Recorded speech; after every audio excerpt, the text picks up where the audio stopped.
দীর্ঘ আইনি লড়াইয়ের পর অবশেষে ট্রান্সফার পেলেন বন্দনা মচারি নামে এই শিক্ষিকা।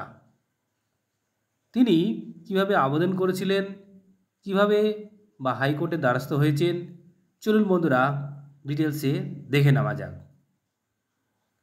বন্দনা মচারি এই শিক্ষিকা যিনি উচ্চশ্রী পোর্টাল চালু হওয়ার পর ট্রান্সফারের জন্য আবেদন করেছিলেন, তাও আবার স্পেশাল গ্রাউন্ডে। যখন তিনি উচ্চশ্রী পোর্টালে আবেদন করেছিলেন তখন তার সার্ভিস পিরিয়ড 5 বছরের কম ছিল। যেহেতু সার্ভিস পিরিয়ড 5 বছরের কম, এই কারণ দেখিয়ে তার ট্রান্সফারের আবেদন খারিজ করে দেওয়া হয়। এরপর তিনি মহামান্য আদালতের দ্বারস্থ হন। আদালত সমস্ত বিষয় জেনে স্কুল সার্ভিস কমিশনের উপর নির্দেশ দেন যে স্পেশাল গ্রাউন্ড ট্রান্সফারের ক্ষেত্রে 5 বছরের চাকরি বাধ্যতামূলক নয়।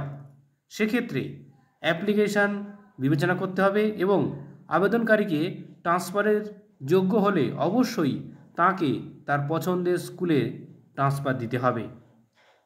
এবং কোর্টের এই অর্ডারের পর নিজের পছন্দের স্কুলে ট্রান্সফার রেকমেন্ডেশন পেলেন বন্দনা মচারি ম্যাডাম।